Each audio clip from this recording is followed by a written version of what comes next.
Hello students, good morning to all of you. How are you students? I hope you are good at home. चलिए student अपना next topic start करते हैं active and passive voice का। और आपको पता ही है कि अब तक हमने जो एक्टिव पैसिव की है उसमें हमने 8 तरह के सेंटेंस की सीखी एक्टिव पैसिव करना।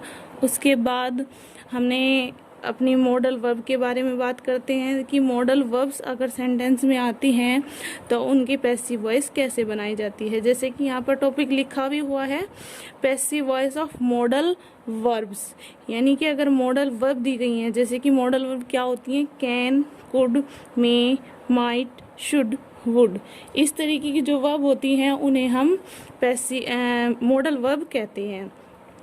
तो इनके लिए देखते हैं रूल क्या होता है जो सेंटेंस को पैसिव वॉइस में बनाया जाता है। तो इसका रूल होता है स्टूडेंट्स, ऑब्जेक्ट को सब्जेक्ट बना दिया जाता है पहले, जैसा कि अब तक हम पीछे वाले रूल में पढ़ के आए हैं, हमने भी पढ़ा है लास्ट टाइम। सेम वही रूल इसमें फॉलो होते हैं, सिर्फ एक चीज का अंतर होता है, वो ये है कि हम मेन वर्ब में के बाद हम बी का यूज भी करते हैं। पहले ऑब्जेक्ट को सब्जेक्ट बनाइए, फिर मेन वर्ब लिखिए प्लस बी लिखिए, उसके बाद थर्ड फॉर्म, उसके बाद बाई, फिर जो सब्जेक्ट है उसको आप ऑब्जेक्ट बनाइए। तो इस तरीके से आप लोग यूज करिए, सेंटेंस में यही रूल फॉलो होगा और इस तरीके से आप सेंटेंस की पैसिव वॉइस बना सकते हैं। तो एग्जाम्पल है हमारा, you can kill the deer, तुम डियर को किल कर सकते हो। तो सबसे पहले वही ऑब्जेक्ट को सब्जेक्ट, यानी कि जो हमारा ऑब्जेक्ट है द डियर, इसे हम सब्जेक्ट बना लेते हैं और सेंटेंस लिखते हैं द डियर। उसके बाद the deer can be killed,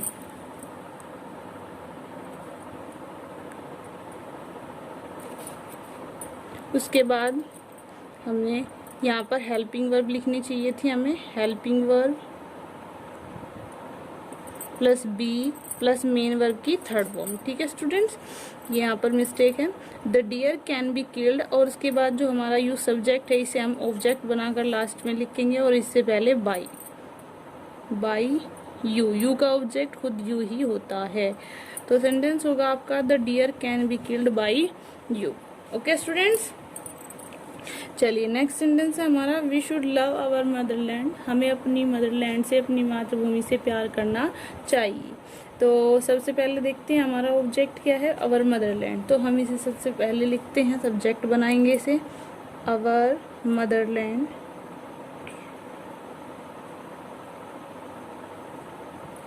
उसके बाद शुड, जो हमारी हेल्पिंग वर्ब है जिसे हम मॉडल वर्ब भी कहते हैं, इसे लिखेंगे और इसके बाद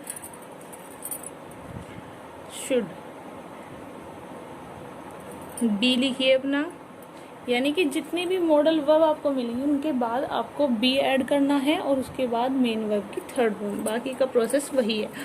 शुड बी लव, लव की third form loved, our motherland should be loved by, we का ऑब्जेक्ट बनाइए अस। तो इस तरीके से आपका सेंटेंस इस होगा। तो अब बच्चों आपको समझ में आ गया होगा कि जो हमारी मॉडल वर्ब होती हैं, can, could, may, might, should, would, ought to, इस तरह की वर्ब होती हैं, इनके बाद आप बी का ऐड कर दीजिए तो आपका सेंटेंस पास्ट पैसिव बन जाएगा। चलिए नेक्स्ट टॉपिक है हमारा पैसिव वॉइस ऑफ इन्फिनेटिव, यानी अगर कोई सेंटेंस आपको दिया जाए उसमें कोई इन्फिनेटिव दिया जाए तो फिर आप उसकी पैसिव वॉइस कैसे बनाएंगे। तो इन्फिनेटिव देख लेते हैं क्या होता है, टू प्लस वर्ब, यानी कि जिस सेंटेंस में वर्ब से पहले, मेन वर्ब से पहले टू दिया होता है उसे हम इन्फिनेटिव कहते हैं। तो रूल देख लेते हैं इसका क्या होगा। जब भी आपको सेंटेंस दिया जाए और सेंटेंस में कोई इन्फिनेटिव हो, जैसे कि यहाँ टू मेक, मेक आपकी मेन वर्ब है, इससे पहले टू आया हुआ है, तो टू मेक क्या बन गया आपका इन्फिनेटिव। ठीक है, तो इसलिए जिन सेंटेंस में इस तरीके से आ जाए उनमें आपको क्या करना है, कोई भी ज़्यादा प्रॉब्लम वाली बात नहीं है, पहले अपना सब्जेक्ट लिखिए वैसे ही जैसे बाकी सेंटेंस में करते हैं आप पैसिव के, फिर हेल्पिंग वर्ब, फिर टू बी, फिर थर्ड फॉर्म मेन वर्ब की, फिर बाई, फिर ऑब्जेक्ट। चलिए बना के देखते हैं सेंटेंस कैसे होगा। टी हमारा सब्जेक्ट बनेगा जो कि ऑब्जेक्ट है सेंटेंस में टी। उसके बाद हमारी हेल्पिंग वर्ब है हैज। ठीक है, तो हम हैज को ऐसे कैसे लिखेंगे, टी हैज। ठीक है, अब आपने पढ़ा होगा कि जो हमारे सेंटेंस हैज वाले होते हैं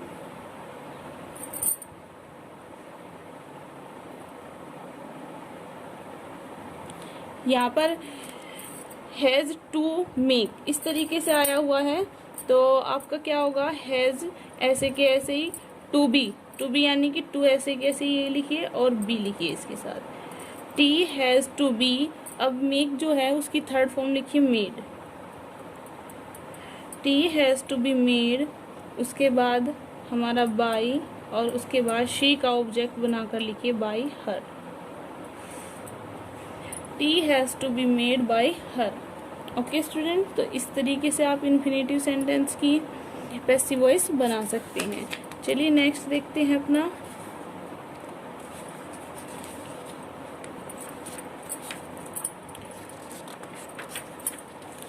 अब हमारा नेक्स्ट जो रूल है वो है कि अगर सेंटेंस पैसिव वॉइस में है, पैसिव वॉइस में हमें बनाना है और उसमें कोई प्रीपोजिशन आ जाए, वर्ब के साथ कोई प्रीपोजिशन लिखी हो, तो आप उस सेंटेंस को किस तरीके से पैसिव बनाएंगे। जैसे लाफ के बाद एट आता है, लुक के बाद आफ्टर आता है, इस तरीके से अगर किसी मेन वर्ब के साथ कोई प्रीपोजिशन आ जाती है तो आप सेंटेंस को कैसे पैसिव बनाएं। जैसे इसमें दिया भी गया है, she looks after my parents. She looks after, look after means होता है देखभाल करना, वेल देखभाल करती है माई पेरेंट्स मेरे माता पिता की। ठीक है, तो यहाँ पर मेन वर्ब के बाद प्रीपोजिशन आए, तो इन सेंटेंस में हम क्या करें। इन सेंटेंस में बच्चों परेशान होने वाली कोई बात नहीं है, क्लियर है। जैसे कि आप सेंटेंस बनाते आए हैं सेम आपको वैसे ही करना है, बस इतना ध्यान रखना है इन मेन वर्ब के बाद जो प्रीपोजिशन आनी है वो आपको बिल्कुल इनके साथ ही रखनी है, कहीं और नहीं रखनी। ठीक है, सेंटेंस बनाइए माय पेरेंट्स, क्योंकि ये ऑब्जेक्ट है इसे सब्जेक्ट बनाएंगे, माय पेरेंट्स। उसके बाद लुक्स लिखा है यानी कि प्रेजेंट इंडेफिनिट है सेंटेंस। ठीक है, प्रेजेंट इंडेफिनिट में क्या आएगी, वर्ब इज आर एम आती है, तो माय पेरेंट्स के अकॉर्डिंग क्या आएगी, आर, प्लूरल है। My parents are, main verb की third form looked, third form after की नहीं आएगी, आफ्टर की कोई थर्ड फॉर्म भी नहीं होती क्योंकि ये वर्ब नहीं है, तो लुक्ड आएगा।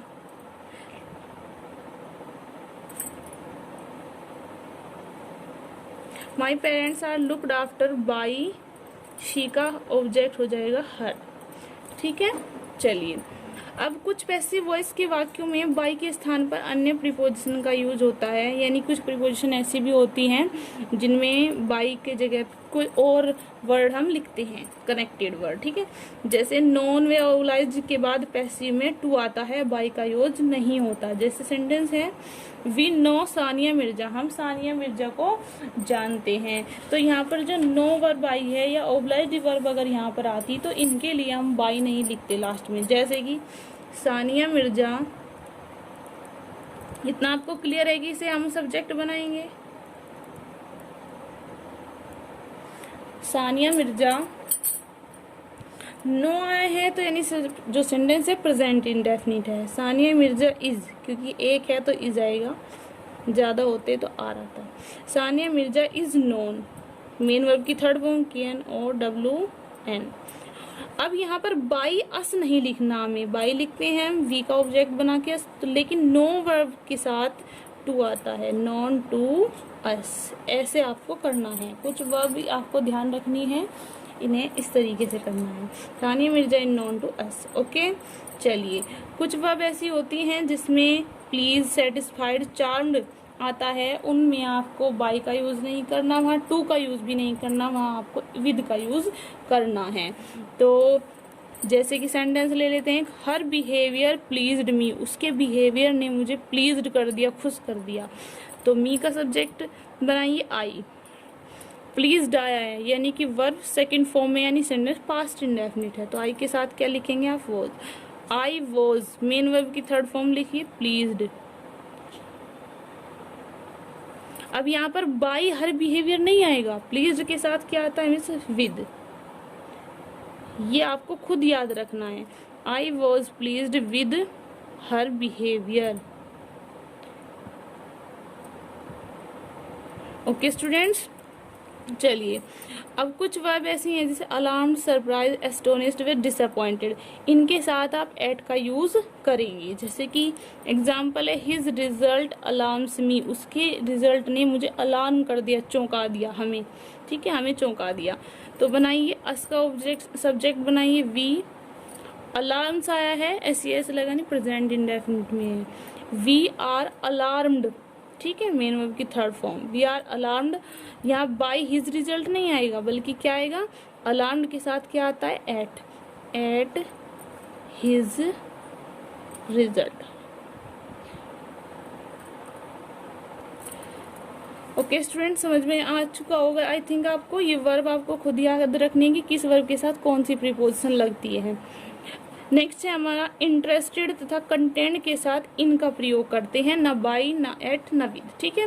जैसे सेंटेंस है दिस फिल्म इंटरेस्ट मी, ये फिल्म मुझे इंटरेस्ट देती है, रुचिकर लगती है। तो बनाइए मी का सब्जेक्ट आई, इंटरेस्ट SEIS लगा है, प्रेजेंट इंडेफिनिट है तो आई के साथ क्या आएगा, एम। प्रेजेंट इंडेफिनिट में जब हम पैसिव बनाते हैं इज़ार एम आता है, तो आई एम। इंटरेस्ट की सेकेंड फॉर्म इंटरेस्टेड,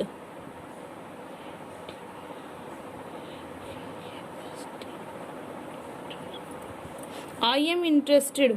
यहाँ बाय दिस फिल्म नहीं आएगा, इंटरेस्ट के साथ क्या आता है, इन दिस फिल्म। तो इस तरीके से आपको अपने सेंटेंस करने हैं। मैंने आपको कुछ इंपॉर्टेंट रूल बता दिए हैं, 3 तरह के बताए गए हैं आपको। एक मॉडल वर्ब हो तो क्या करना चाहिए, मॉडल वर्ब के साथ बी लगाइए, ठीक है। बहुत ही नॉर्मल बात है।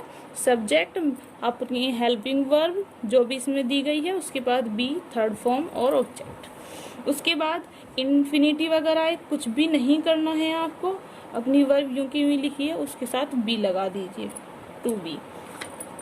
उसके बाद प्रीपोजिशन के जो रूल हैं वो मैं आपको यहाँ पर बता चुकी हूँ। इसी बेस पर स्टूडेंट्स अपनी एक्सरसाइज आपको सोल्व करनी है। Thank you.